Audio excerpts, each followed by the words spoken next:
नमस्कार विद्यार्थियों, आपका जीव विज्ञान की ऑनलाइन क्लास में स्वागत है। आज हम एक नया टॉपिक शुरुआत करने जा रहे हैं। हमने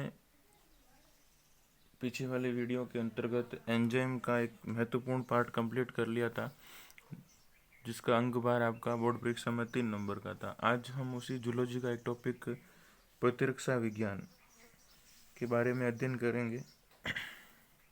प्रतिरक्षा तंत्र का टॉपिक भी आपके 39 नंबर का बुक के अंदर है और उसके अंदर हम देखेंगे किस तरह से कार्य करता है, क्या होता है। ठीक है ना।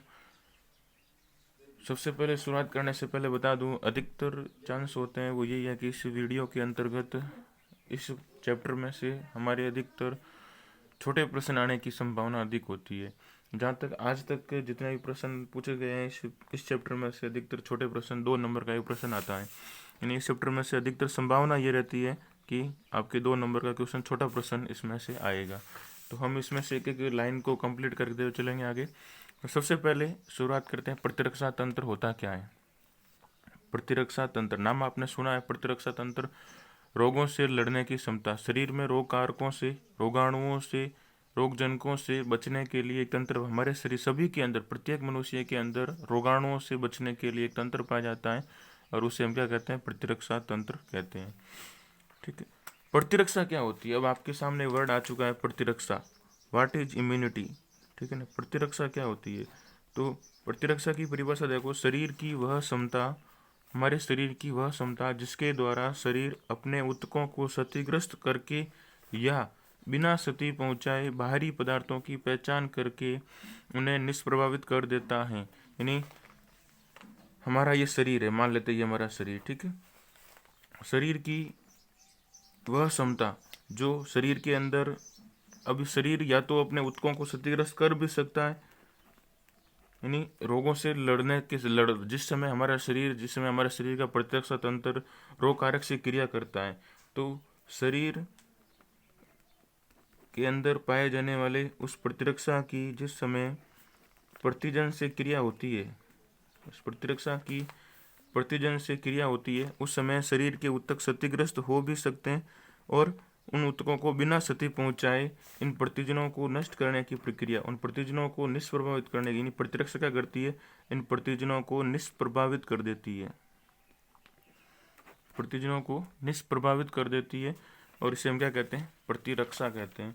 तो आपस से रिपीट परिभाषा, शरीर की वह क्षमता जिसके द्वारा शरीर अपने स्वयं के ऊतकों को क्षतिग्रस्त करके या उन्हें बिना क्षति पहुंचाए प्रतिजनों को बाहर से जो रोगाणु प्रवेश करता है उस रोगाणु को निष्क्रिय कर देती है, तो वही क्या कहलाती है, प्रतिरक्षा कहलाती है। ठीक है ना। प्रतिरक्षा विज्ञान सिंपल सी परिभाषा है। इम्यूनिटी शब्द जो है, यानी आपकी इंग्लिश की टर्मोलॉजी याद करनी है। कभी कभी बायोलॉजी के अंदर विद्यार्थियों ध्यान रखना, जरूर नहीं हिंदी है, लेकिन हिंदी के साथ में आपको कुछ इस तरह से वर्ड भी देखने को मिलेंगे, यानी सीधा आपको दे देगा इम्यूनोलॉजी किसे कहते हैं या इम्यूनोलॉजी क्या है। ठीक है। ऐसी टर्मोलॉजी इंग्लिश की आपको ध्यान में रखनी पड़ेगी, या प्रतिरक्षा की जगह ऐसे इंग्लिश में लिख दे देगा इम्यूनिटी क्या है। इस तरह का वर्ड भी आपको, वर्डिंग भी ध्यान में रखनी पड़ेगी। तो प्रतिरक्षा विज्ञान ऐसे इम्यूनोलॉजी इंग्लिश का वर्ड है। तो इम्यूनिटी शब्द जो लैटिन भाषा के इम्यूनस शब्द से लिया गया है, जिसका अर्थ होता है फेस ऑफ बर्डन, अर्थात विभिन्न रोग कारकों से सुरक्षा प्रदान करने की क्षमता। प्रतिरक्षा का मतलब रोग कारकों से सुरक्षा प्रदान करने की क्षमता प्रतिरक्षा होती है और इसी के अध्ययन को हम प्रतिरक्षा विज्ञान कहते हैं। आगे है स्वयं एवं पर्याय की संकल्पना। हमारे शरीर है वो स्वयं और पर्याय की संकल्पना का सिद्धांत का प्रतिपाद, इस सिद्धांत की नियम की पालना करता है। यानी स्वयं यानी खुद का और पर्याय मतलब दूसरे का, यानी हमारे शरीर में स्वयं एवं पर्याय को पहचानने की क्षमता पाई जाती है, अर्थात वह शरीर के बाहर से आने वाले समस्त कारकों को बाहरी मानते हुए प्रतिरक्षा तंत्र द्वारा नष्ट करता है। यानी हमारा शरीर होता है वो अगर खुद का ऊतक है तो उसको नष्ट नहीं करेगा। शरीर के बाहर से आने वाला कोई भी कारक है, हमारे शरीर के बाहर से आने वाला कोई भी पदार्थ होता है, बाहर से आने वाले किसी भी कोई भी पदार्थ के प्रति हमारा शरीर क्या करता है, क्रिया करता है और उस बाहरी पदार्थ को नष्ट करने का प्रयत्न करता है। तो शरीर के बाहर से आने वाले समस्त कारकों को बाहरी मानते हैं, बाहर से आने वाले कोई भी कार्य को उसको बाहरी मानते, प्रत्यक्ष तंत्र नष्ट करता है, जबकि शरीर के स्वयं के उत्कों को पहचान कर उसकी रक्षा करता है। खुद के स्वयं का मतलब तो खुद के तो उत्कों की रक्षा करेगा, और पराये मतलब दूसरों के उत्तक होंगे, दूसरों के बाहर से आने वाले जितने कोई भी पदार्थ होगा उन सभी को नष्ट करने का प्रयास करेगा। अब बात आती है, कभी कभी आपने सुना होगा कि किडनी ट्रांसफ़र की, लीवर ट्रांसफ़र किया, ऐसी ऐसी आपने वाक्य यानी अंग प्रत्यारोपण। ट्रांसफ़र का मतलब एक व्यक्ति से दूसरे व्यक्ति में अंग का प्रत्यारोपण किया। तो किसी दूसरे व्यक्ति का अंग जब हमारे शरीर में आएगा तो ये भी बाहर से आने वाला अंग हुआ, भाई हमारे लिए तो ये बाहर से आने वाला अंग हुआ। तो हमारा शरीर इसके प्रति भी क्या करेगा, प्रतिरक्षा के प्रति अनुक्रिया करेगा, इसको भी नष्ट करने की कोशिश करेगा। यानी बाहर से आने वाला अंग हमारे शरीर को बाहरी पदार्थ मान के हमारा शरीर का प्रतिरक्षा तंत्र इसको भी नष्ट करने का कार्य करेगा। लेकिन इसलिए जो भी व्यक्ति